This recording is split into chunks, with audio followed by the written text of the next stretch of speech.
What is going on, guys? Welcome back to another video. So a couple days ago, I did a review of the 2022 free agency class, the unrestricted, gave them all grades based on how those signings have gone thus far and how they project over the next couple years. And you guys seem to really like it. So I thought, why not run it back with the 2021 class? So obviously we have 2 full years of these guys in these deals as well as a couple other games. So I think it's a more accurate view than, say, the 2022 class, which was only 1 year. So without further ado, let's dive into it. Obviously, the number one guy in this class was Dougie Hamilton.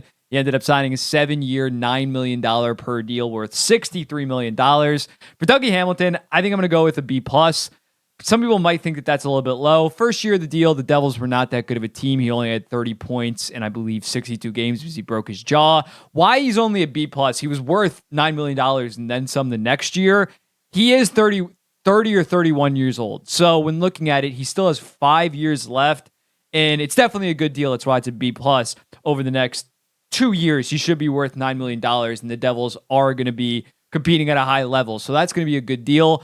I just have a little bit of reservations regarding the final 3 or so years of that deal. When a Luke Hughes needs a contract, when a Nemec needs a contract, when even a Dawson Mercer needs a contract, that it might be dead weight while the Devils are still contending at a high level. But obviously, if he can repeat 74 points, 22 goals, that's going to be worth $9 million. So I still do like the deal. B+ I think that is a good to very good deal, in my opinion. So I think Dougie Hamilton at B+ is pretty fair. Next up, Gabriel Landeskog ended up signing an 8-year, $56 million deal. It's kind of an incomplete, not applicable because he only did 1 year of that deal where he was like point per game. They ended up winning the Stanley Cup. But now because he's dealing with knee cartilage problems, he got a knee cartilage transplant surgery, which is one of the most complex surgeries in all of sports in general. Lonzo Ball deals with it right now in the NBA. Once you lose your cartilage, you're kind of screwed. So he might never play another game in the NHL. So for that reason, it doesn't feel right. But obviously, they did win a Stanley Cup with him. He is their captain. So you had to re-sign him in the moment. Brandon Saad, 5 years, $22.5 million. That's what, $4.5 million per year. 5 years is not very good considering he's already 30 years old, and he just seems to be an okay to good third liner. I'm going to go with a C on that because his first 2 years were pretty solid. I'd say he was about $4.5 million, but going forward, I don't think it's going to be that good of a deal, especially for St. Louis, who's kind of in a weird transitional phase. Philip Grubauer, 6 years, $35.4 million, so $5.9 mil per year. This gets like a D+. I'll go D+ just because he has improved, if that makes any sense. His first year on this deal, he was the worst starting goalie in the entire world. He had the entire NHL. He had an 889, which is god awful. The following year, I think he had like an 897. It was still not good. Analytically, he was much improved compared to that first year. And obviously, he had a decent playoff run. So he has improved a little bit, still not close to being worth $5.9 million. Can he take another step or at least be an average starter this year? I think it's definitely possible. So right now, I'm going to go with a D- just because he has, the past 2 years has been very below average, not even like a good backup. So I'm going to go with a D- for Grubauer. Jaden Schwartz, 5 years, $27.5 million. So $5.5 million per. That gets like a hard C. I think he had 40 points in 71 games his first year in Seattle, which was very good. The last year, he dealt with some injuries, so he didn't really play that much, and he's starting to get up there in age. He's 31 now. He only has 2 points in 6 games right now for Seattle. When you look at that, I don't think this deal is going to age that well, so I'm going to go with probably a C. He only has 3 years left, so it's not going to age horribly, but a C. He's like a good third liner, low-end second liner. Kyle Palmieri, I think this gets a B-. He ended up signing, it doesn't have it here, but I believe he ended up signing a 4-year, $5 million per deal. This I'm going to give, I might be biased for this. I'm going to give a B to this. He is doing very good, especially on that Brock Nelson, Pierre Engvall line at the end of last season. The playoffs started this season. They've been the Islanders' best line by far, and he has started off pretty hot in terms of point production. I think he can be a solid 50-point guy this year, and at only $5 million, he is getting up there in age. He's 32 years old. That's a little bit risky, but I think thus far, Kyle Palmieri has been a pretty decent ad for the Islanders. I'll give him a B. Philip Deneau, 6 years, $6 million per. This gets like a B plus. He has been one of the most consistent defensive centers over the last 3 years. Since he got into LA, he's put up back-to-back 50-point seasons, I believe, as well as being Selke level defensively. He's just that perfect lockdown second line center. I know this year he might have to actually be a third line center, but when looking at Philip Deneau, he's Mr. Reliable for the most part, and he is only 29 or 30 years old, so he's not. It's going to age maybe poorly those final 2 years, but for a team like LA, you've got already 2 years of elite second line center play. And I think going forward, he's pretty consistent. His game is going to age pretty well just because he's such a cerebral player that I really like that deal for the LA Kings. He gets a B plus. Frederik Andersen, 2 years, $9 million. So this is our first deal that already expired.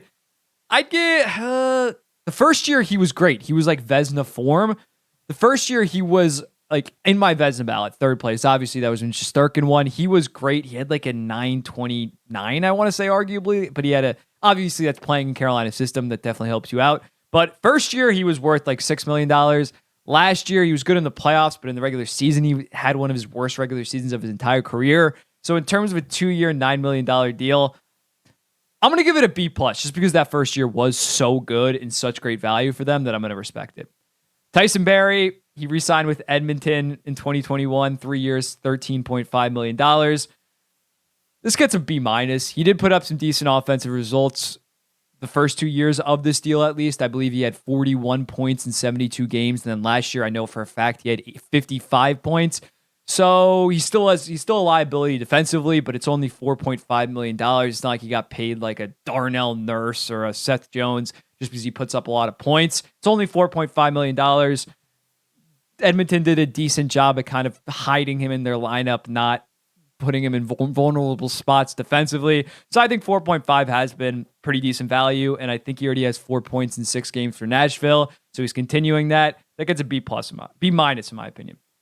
Zach Hyman, 7 years, $38.5 million, $5.5 million per.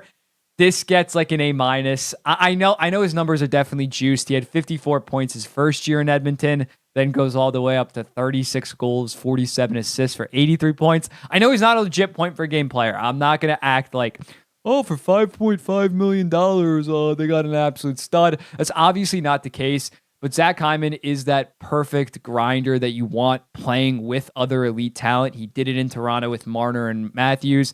He is that perfect complementary piece to a line. Two other superstars that are going to get in the dirty places down below, if you will. So I do think this was a great signing by Edmonton.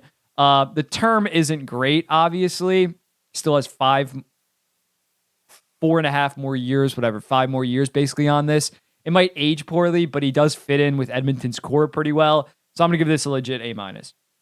Next up, we got Blake Coleman. He signed a 6-year. The AAV is not on here, but I know it by heart. $4.9 million. I'm going to give this a D plus. That might seem harsh, but you look at Blake Coleman, he was expected to come over and kind of have an elevated role in Tampa. He was fantastic on that third line with Barclay Goodrow and Yanni Gourde, best third line in hockey for like the past decade. He did not come over and translate and become that legit 50-plus guy. The offense has just not been there. He's been solid defensively, but making $4.9 million over the next 4 years, that's not going to cut it with the offensive production that he's had. So I'm going to go with the D plus. I know that might be hard. Mike Hoffman. Mike Hoffman's a tough one because he kind of just played in Montreal. Now he's in San Jose. He hasn't really had much to work with. I'll go with like a C minus for that. He's just not been in a good situation. Same thing goes for Savard. 4 years, $14 million, 3.5 per. I'll give Savard a 3. He's kind of done a good job bridging the gap, being kind of a filler guy before a Reinbacher, before a Hudson's ready. He was just brought in to be a veteran presence, teach the guys like Gooley and Jack Eye what it is to be like an NHL defenseman and a winning NHL defenseman, because obviously he won the Stanley Cup in Tampa Bay. So when looking at Savard, I feel like kind of similar to Hoffman, it's hard to rail on him because he didn't really do much. But Mikael Granlund, this one is not a good deal though. Mikael Granlund, 4 years, $20 million. Immediately, he was a very effective player from like 2016 to 2020. He was hovering around like 65 points per game. But once he signed this extension, he started to crater in terms of offensive production.